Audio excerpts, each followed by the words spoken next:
Welcome to India next. ప్రస్తుతం మన ముందు క్రికెట్ ఎక్స్పర్ట్ నితిన్ ఉన్నారు. ఇండియా బంగ్లాదేశ్ జట్ల మధ్య జరుగుతున్న ఫస్ట్ టెస్ట్ విశేషాలను ఆయన అడిగి తెలుసుకుందాం. హాయ్ నితిన్. Hi sir. ఈ ఫస్ట్ టెస్ట్ మ్యాచ్ ప్రారంభమైంది, అప్పటికే 2 రోజులు అయిపోయి. ఈ 2 రోజుల్లో హైలైట్స్ అంటే ఏం చెప్తారు? సో ఇక్కడ మనకి హైలైట్ అంటే ఈ పిచ్ లో మనకి ఫాస్ట్ బౌలర్స్ కి అనుకూలించడం మెయిన్ పాయింట్.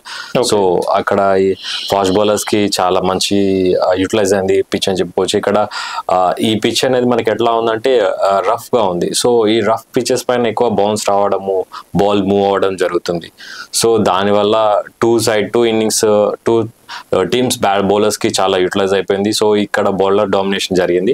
అండ్ ఇక్కడ ఇంత బౌలర్ డామినేషన్ మ్యాచ్ లో మనకి యశస్వి జైస్వాల్ ఒక్కడే బ్యాట్స్మెన్, టూ టీమ్స్ లో కలిపి ఒక్క బ్యాట్స్మెన్ మాత్రమే రాణించగలిగాడు. సో ఆయన ఎంత టాలెంట్ తో ఆడాడు, ఎంత డెడికేషన్ తో ఆడాడు అని మనం తెలుసుకోవచ్చు. అలాగే ఫస్ట్ ఇన్నింగ్స్ లో మనం చూసినట్టయితే అశ్విన్, జడేజా కూడా బాగానే ఆడారు. సో వాళ్ళ గురించి కూడా చెప్పండి.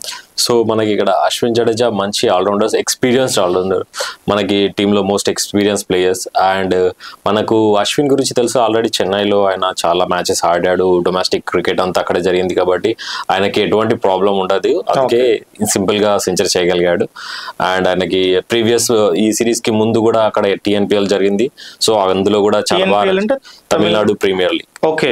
సో అందులో ఆయన కూడా ఆల్రెడీ లాస్ట్ 2 ఇన్నింగ్స్ లో 250 చేయడం జరిగింది. సో ఆ 250 ఇన్నింగ్స్ మంచి ఫామ్ లో ఉన్నాడు అశ్విన్. సో ఆ ఫామ్ కంటిన్యూ అయింది. సో సెకండ్ డే చూసుకున్నట్టయితే ఇండియన్ బౌలర్స్ బాగా విజృంభించారు. బుమ్రా పర్టికులర్ గా బుమ్రా చూసుకుంటే 4 వికెట్స్ వచ్చాయి. సో సెకండ్ డే కంప్లీట్ గా బౌలర్స్ కి అనుకూలించిందని చెప్పుకోవచ్చా, లేకపోతే బంగ్లా బ్యాటర్ల వైఫల్యంగా చెప్పుకోవచ్చా? ఎందుకంటే వాళ్ళు 149 కి ఆల్అౌట్ అయిపోయారు. ఎస్ సార్, ఇక్కడ మనకు మా ఇండియన్ బౌలర్స్ క్రెడిట్ ఇవ్వాలి. సో అక్కడ సెకండ్ డే పిచ్ నుంచి బౌన్స్ రాబట్టుకోవడము, స్వింగ్ చేయడం కూడా మన ఇండియన్ బౌలర్స్ కి క్రెడిట్ ఇవ్వచ్చు. అండ్ పిచ్ ఆల్రెడీ రఫ్ ఉంది, బట్ దాన్ని యూటిలైజ్ చేసుకోవడానికి కూడా మన బౌలర్స్ అనే వాళ్ళు చాలా perfect bowling line and length use చేయడం జరిగింది. సో ఎస్పెషల్లీ మనకి ఆకాశ్దీప్ అండ్ బుమ్రా మంచి బాల్ ని మూవ్ చేయడము, perfect line and length maintain చేయడం జరిగింది. సో దానివల్ల మనకి క్విక్ వికెట్స్ అనేవి రావడం జరిగింది. ఫస్ట్ అసలు బుమ్రా తీసిన 4 వికెట్లు కూడా చాలా కీలకమైన వికెట్లు అనుకోవచ్చా, లేకపోతే ఆర్డినరీ వికెట్సా? లేదు సార్, టాప్ ఆర్డర్ వికెట్స్ అని చాలా బాగా తీశారు మన 2 bowlers, specially Akash Deep and Bumrah మంచి టాప్ ఆర్డర్ బ్యాట్స్మెన్స్. వాళ్ళు ఆల్రెడీ మనం పాకిస్తాన్ సిరీస్ లో ఫామ్ లో ఉన్న ప్లేయర్స్ వాళ్ళు. సో వాళ్ళు అంత సింపుల్ గా అవుట్ అవుతారని అనుకోలేదు, బట్ పర్ఫెక్ట్ గా పిచ్ ని యూటిలైజ్ చేసుకొని మంచి లైన్ అండ్ లెంత్ మెయింటైన్ చేస్తూ ఇన్ స్వింగ్, అవుట్ స్వింగ్ 2 చేయడం జరిగింది. సో దాని త్రూ మనకి బంగ్లాదేశ్ ఇన్నింగ్స్ అనేది తొందరగా కొలాప్స్ అవడం జరిగింది. అయితే మనం ఇక్కడ చూసినట్టయితే అశ్విన్ ప్రధానంగా బౌలర్, ఈ మధ్య కాలంలో బ్యాటింగ్ కూడా బాగానే చేస్తున్నాడు. ఆల్రౌండర్ ట్యాగ్ తనకు వచ్చింది. ఈ బౌలింగ్ విషయంలో చూస్తే అశ్విన్ కి 1 వికెట్ కూడా రాలేదు. సో దీని మీద మీ అభిప్రాయం ఏంటి? సో సార్, ఇక్కడ మనకి ఏంటంటే పిచ్ అనేది బాగా రఫ్ గా ఉంది. సో ఈ రఫ్ పిచెస్ పైన మనకి స్పిన్ అనేది అవడం చాలా కష్టం. సో నార్మల్ గా ఫ్లాట్ పిచెస్ పైన మాత్రమే మనకి స్పిన్ అనేది జరుగుతుంది. సో ఈ పిచ్ అనేది ఇంకా రఫ్ గా ఉంది. దెన్ నెక్స్ట్ 1-2 days మళ్ళీ అది ఫ్లాట్ గా అయ్యే ఛాన్సెస్ ఉన్నాయి. సో అప్పుడు టర్న్ అవుతుంది. బట్ ఈ Day 2 మాత్రం టఫ్ గా ఉండడం వలన మనకి 100% there is no chance for spin జరిగినప్పుడు 100% వికెట్స్ రావు. అండ్ ఇలాంటి కండిషన్ లో వికెట్స్ తీసే కెపాసిటీ ఉంది అశ్విన్ కి, బట్ ఈ ఇన్నింగ్స్ లో మాత్రం రాలేదు. అలాగే రోహిత్ శర్మను చూసుకున్నట్టయితే ఇండియన్ కెప్టెన్ ఫస్ట్ ఇన్నింగ్స్ లోని సింగిల్ డిజిట్ కి అవుట్ అయ్యాడు. సెకండ్ ఇన్నింగ్స్ లో కూడా సింగిల్ డిజిట్ కి అవుట్ అయ్యాడు. రోహిత్ శర్మ ఫెయిల్యూర్ గల కారణం ఏమని అనుకోవచ్చు? రాంగ్ షాట్ సెలెక్షనా, లేకపోతే what is the main reason behind the failure of Rohit Sharma? So ఇక్కడ రోహిత్ శర్మ కొంచెం ఫామ్ నిలదొక్కులేకపోతున్నాడు అని అనుకోవచ్చు మనం. సో ఇది రోహిత్ శర్మ కంపల్సరీ కంబ్యాక్ అవ్వాలి, అదర్వైజ్ చాలా కష్టం. ఎందుకంటే మనకు నెక్స్ట్ రాబోతున్న సిరీస్ లో చాలా టఫ్ సిరీసెస్. ఎందుకంటే ఇక్కడ న్యూజిలాండ్ కానీ ఆస్ట్రేలియా కానీ మనకి చాలా టఫ్ సిరీసెస్. ఈ మ్యాచ్ లో జరిగిన అన్ని ఇన్సిడెంట్స్ అనేవి మనకి బోర్డర్ గవాస్కర్ ట్రోఫీకి చాలా యూటిలైజ్ అవుతాయి. బికాస్ అక్కడ జరిగే పిచెస్ కూడా మనకి బౌన్సీ పిచెస్ ఉంటాయి. సో ఇక ఈ బౌలింగ్ యూటిలైజ్ చేసుకొని అక్కడ చేయాల్సి వస్తుంది. సో రోహిత్ శర్మ మాత్రం కంపల్సరీ కంబ్యాక్ ఇవ్వాలి, అదర్వైజ్ మనకి టాప్ సిరీసెస్ అనేవి కష్టం అవుతుంటాయి. ఈ ఫస్ట్ 2 days అయిన తర్వాత టీమిండియా మంచి టాప్ పటిష్టమైన పొజిషన్ ఉందని అనుకోవచ్చా? 100% సార్. మనకి ఇక్కడ టీమిండియా ఇప్పుడు 100% బెస్ట్ పొజిషన్ లోనే ఉంది. అండ్ ఇక్కడ ఏమైనా చెప్పాలంటే ఏంటంటే బౌలర్స్ అనే వాళ్ళు పర్ఫెక్ట్ వాళ్ళ పని చేయడం జరిగింది. సో నెక్స్ట్ సెకండ్ ఇన్నింగ్స్ లో బ్యాట్స్మెన్స్ మినిమం నాకు 200 ప్లస్ రన్స్ చేయగలిగితే మనము బంగ్లాదేశ్ కి మంచి టోటల్ ఇవ్వగలుగుతాం. ఎందుకంటే మళ్ళీ నెక్స్ట్ ఇన్నింగ్స్ లో మనకి బౌన్స్ అనేది ఇంత రావచ్చు రాకపోవచ్చు. డే బై డే టెస్ట్ లో ఇన్నింగ్స్ లో ఫాస్ట్ బౌలింగ్ కి అంత అనుకూలంగా రాకపోవచ్చు. పిచ్ అది ఫ్లాట్ అయిపోతూ ఉంటుంది. సో మనము minimum 200 to 250 target second innings లో స్కోర్ చేయగలిగితే ఫస్ట్ ఇన్నింగ్ లీడ్ కూడా దాదాపుగా కొద్దిగా ఎక్కువే ఉంది మనకి. ఇది సిరాజ్ చూస్తే సిరాజ్ కి వికెట్స్ వచ్చాయి, జడేజాకి వచ్చాయి, ఆకాష్ దీప్ కి ఈ ముగ్గురు కూడా 2 వికెట్లు తీశారు. బుమ్రా 4 వికెట్లు, 10 వికెట్స్ కూడా పడగొట్టారు. సెకండ్ ఇన్నింగ్స్ లో మన భారత్ జట్టులో ఎవరు ఎక్కువగా రాణించే అవకాశం ఉందని మీరు అనుకుంటున్నారు? సో సెకండ్ ఇన్నింగ్స్ లో మనకి 100% బ్యాట్స్మెన్ నుంచి మనకి మినిమం స్కోర్ రావాలి. Specially middle order already top order collapse అవ్వడం జరిగింది. సో మిడిల్ ఆర్డర్ 100% మనకి మంచి స్కోర్స్ ఇవ్వాలి. అండ్ ఇక్కడ మనకి ఆల్రౌండర్స్ జడేజా, అశ్విన్ మళ్ళీ మినిమం స్కోర్ అయితే 100% వాళ్ళ నుంచి ఎక్స్పెక్ట్ చేయొచ్చు. ఇన్నింగ్స్ లోని కూడా వాళ్ళ నుంచి కూడా మనం ఎక్కువగా ఎక్స్పెక్ట్ చేయలేం. బట్ వాళ్ళ మినిమం స్కోర్ అయితే మనకి వస్తుంటది సార్ వాళ్ళ నుంచి. ఎందుకంటే అక్కడికి వచ్చేసరికి మనకి బాల్ అనేది ఓల్డ్ అయిపోవడం జరుగుతుంది. సో బౌన్స్ అనేది అంతగా ఉండదు, మూవ్ అనేది తగ్గిపోతుంది వాళ్ళు బ్యాట్స్మెన్స్ వచ్చే బౌలర్స్ వచ్చే లో ఆర్డర్ బ్యాట్స్మెన్స్ వచ్చే వరకు. సో దాని వల్ల వాళ్ళకి అడ్వాంటేజ్ ఒకటి ఉంటుంది. సో టాప్ ఆర్డర్ బ్యాట్స్మెన్స్ అయితే ఈ న్యూ బాల్ ని ఆడడం కొద్దిగా కష్టంగా ఉంటుంది. సో వాళ్ళు దీన్ని ఓవర్కమ్ అవుతే మాత్రం మనకి మంచి అవకాశాలు ఉంటాయి, మంచి ఛాన్సెస్ ఉంటాయి స్కోర్ కి. అలాగే రిషబ్ పంత్ గురించి మనం మాట్లాడుకుంటే దాదాపు 2 years తర్వాత రీఎంట్రీ ఇచ్చాడు. ఫస్ట్ డేలో చాలా రీజనబుల్ గా ఆడాడు. ఏదో కొన్ని రికార్డ్స్ కూడా నెలకొల్పాడని చెప్పి వింటున్నాం. ఆ రికార్డ్స్ గురించి చెప్పండి. రిషబ్ పంత్ నెలకొల్పిన రికార్డ్స్. సో రిషబ్ పంత్ మనకు ధోని తర్వాత నెక్స్ట్ టాప్ స్కోరర్ గా నిలవడం జరిగింది టెస్ట్ లో. Wicket keeper and Rishabh Pant చాలా 1 year తర్వాత more than 1 year తర్వాత ఆయన టెస్ట్ ఆడడం జరిగింది. సో ఇక్కడ ఆయన ఫస్ట్ ఇన్నింగ్స్ లో కూడా చాలా బాగా చేశాడు batting. 39 runs just 1 lazy shot తో అవుట్ అయిపోవడం జరిగింది. మేబీ సెకండ్ ఇన్నింగ్స్ లో మనం ఆయన నుంచి మంచి కంబ్యాక్ ఎక్స్పెక్ట్ చేయొచ్చు. 100% more than 50 స్కోర్ చేసే అవకాశాలు ఉన్నాయి. ఆయన స్ట్రాంగ్ బ్యాట్స్మెన్, ఆయన మైండ్ సెట్ అనేది చాలా స్ట్రాంగ్ మైండ్ సెట్. 100% మనకి సెకండ్ ఇన్నింగ్స్ లో మంచి స్కోర్ వచ్చే అవకాశాలు. రిషబ్ పంత్ ఏజ్ పరంగా తక్కువ వయసు ఉన్నప్పటికీ కూడా మన ఇండియన్ టెస్ట్ క్రికెట్ హిస్టరీలో ఒక ఆణిముత్యం అనేటువంటి విషయం చాలా మంది సీనియర్లు కూడా ఆయన్ని అప్రిషియేట్ చేస్తున్నారు. ఆయనలో ఉన్న స్పెషల్ క్వాలిటీస్ ఏంటి, గతంలో ఉన్నటువంటి ఆడిన మంచి ఇన్నింగ్స్ గురించి ఒకసారి చెప్పండి.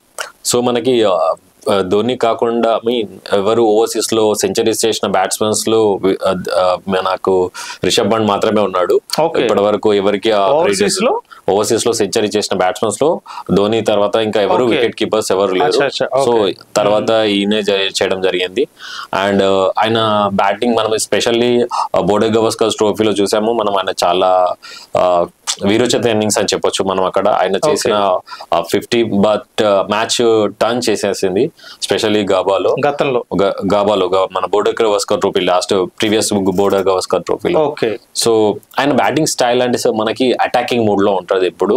So domination, fearless batting, attacking and bowler ని డామినేట్ చేస్తూ ఉంటాడు. ఆయన ఎప్పుడు బౌలర్ ని డామినేట్ చేయడానికి అస్సలు సపోర్ట్ చేయడు, ఆయననే బౌలర్ పైన డామినేట్ చేస్తూ ఉంటాడు.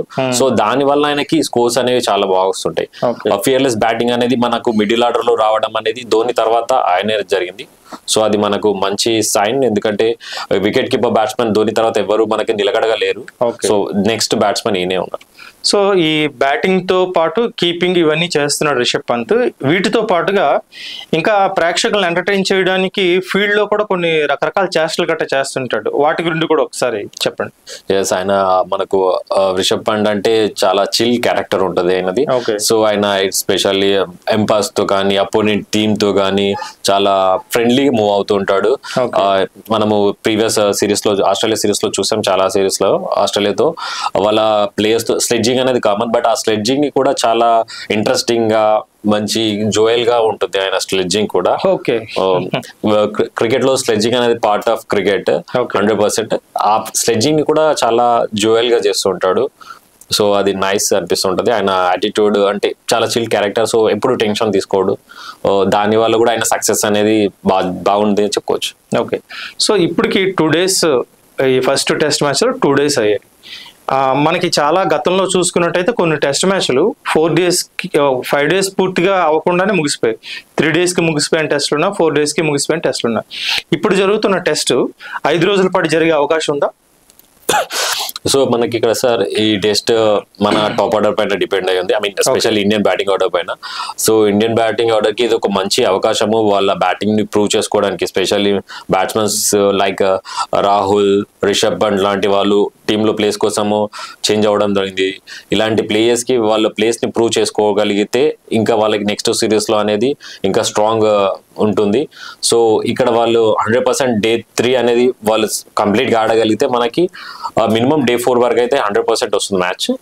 Day 5 అనేది చాలా కష్టం సార్, ఎందుకంటే మనకి బంగ్లాదేశ్ బ్యాటింగ్ ఆర్డర్ అనేది అంతగా రాణించలేకపోయారు. అట్లీస్ట్ మనకు ఒక 1 batsman ఆడినా మనం సెకండ్ ఇన్నింగ్స్ లో వాళ్ళ నుంచి హోప్ ఉంటుండే. బట్ 1 batsman కూడా మనల్ని ఎంటర్టైన్ చేయలేకపోయాడు. సో మేబీ Day 4 లోపు ఎండ్ అయ్యే అవకాశాలు ఎక్కువగా ఉన్నాయి. అవునా, ఈ టెస్ట్ క్రికెట్కి ప్రేక్షకుల నుంచి ఎటువంటి ఆదరణ లభిస్తుంది? జనాలు స్టేడియంస్కి వచ్చి ఒక T20 మ్యాచ్ని చూసినట్టుగా కానీ, వన్ డే మ్యాచ్ని చూసినట్టుగా కానీ, టెస్ట్ మ్యాచ్లకి స్టేడియంకి వచ్చి జనాలు చూసి ఎంజాయ్ చేసే ఛాన్సెస్ ఏ విధంగా ఉన్నాయి ప్రస్తుతం? సో అది చాలా వరకు తగ్గిందని చెప్పుకోవచ్చు ప్రీవియస్ గా పోలిస్తే. బట్ దాన్ని మనకి ఇప్పుడు ఏం చేశారంటే ఎంటర్టైనింగ్ చేయడం కోసం ఛాంపియన్ ట్రోఫీ అనేది పెట్టడం జరిగింది, టెస్ట్ ఛాంపియన్ ట్రోఫీ. సో దాని వలన మనకి కొంచెం క్యూరియాసిటీ అనేది పెరుగుతూ ఉంటుంది. ఎందుకంటే మనకు అవుట్ రైట్ విన్స్ వచ్చినప్పుడే ఎంటర్టైనింగ్ అనేది ఉంటుంది మ్యాచ్ లో. సో దానికి ప్రేక్షకులు అనే వాళ్ళు ఎక్కువగా వస్తుంటారు. సో Day 5 వరకు కూడా ఇన్నింగ్స్ వస్తూనే మనకి ఆ ఎంటర్టైన్మెంట్ అనేది బాగా ఎక్కువగా ఉంటుంది. సో చెన్నైలో జరుగుతుంది మ్యాచ్. ఈ చెన్నై ప్రేక్షకులు చాలా మటుకు క్రికెట్ ఫ్యాన్స్ చెన్నైలో ఎక్కువ మంది ఉన్నారు. సో ఇప్పుడు ఈ టెస్ట్ కి జనాలు బాగానే వచ్చారా? ప్రీవియస్ తో పోలిస్తే ఈ టెస్ట్ కి చాలా బాగానే వచ్చారని అనిపిస్తుంది. ఎందుకంటే మనము చెన్నైలో ఎప్పుడు చెన్నై పిచెస్ అనేవి చాలా రికార్డ్స్ తో ఉన్న పిచెస్ అవి గ్రౌండ్స్. సో దాంట్లో చాలా రికార్డ్స్ ఉన్నాయి. చేజెస్ లో కానీ, స్కోరింగ్ లో కానీ, వికెట్స్ టేక్ బౌలర్స్ కి కానీ చాలా రికార్డ్స్ ఉన్నాయి చెన్నై మనకి చెపాక్ స్టేడియంలో. చాలా మెమోరీస్ ఉన్నాయి అక్కడ. సో ఫ్యాన్స్ కి కూడా ఆ రికార్డ్స్ అనేవి ప్రీవియస్ మెమోరీస్ చాలా ఉంటాయి. సో దానికోసం అక్కడ టెస్ట్ ఆదరణ చాలా బాగుంటుంది. ఈ 2 days జరిగినటువంటి మ్యాచ్లో మన టీమిండియా బ్యాట్స్మెన్ చూస్తే నిర్లక్ష్యంగా షాట్స్ ఆడి వికెట్ కోల్పోయిన బ్యాటర్లు ఎవరైనా ఉన్నారా? What is your observation? Specially మనకి విరాట్ కోహ్లీ, రిషబ్ పంట్ వీళ్ళిద్దరూ చాలా నిర్లక్ష్యంగా ఆడారని 100% ఫస్ట్ డే ఇన్నింగ్స్ లో చూస్తుంటే మనకి వాళ్ళ షాట్ అనేది రాంగ్ సెలెక్షన్, స్పెషల్లీ మనకి Virat Kohli wrong shot selection every time ఆయన రిపీట్ చేస్తూనే ఉన్నాడు ఆ మిస్టేక్ ని. And Rishabh Pant lazy shot అని చెప్పొచ్చు, ఎందుకంటే వితౌట్ ఫుట్ మూవ్మెంట్ ఆయన ఆ షాట్ ని అటెంప్ట్ చేయడం జరిగింది. వెరీ క్యాజువల్ క్యాచ్ అనేది మనకి స్లిప్ లో వెళ్ళడం జరిగింది. సో ఈ ఇద్దరు బ్యాట్స్మెన్స్ మాత్రం వెరీ లేజీగా ఆడారని చెప్పొచ్చు మనం. Okay, thank you Nitin. ఈ టెస్ట్ మ్యాచ్ గురించి చాలా విశేషాలు మాతో పంచుకున్నారు. Thank you very much. Thank you sir.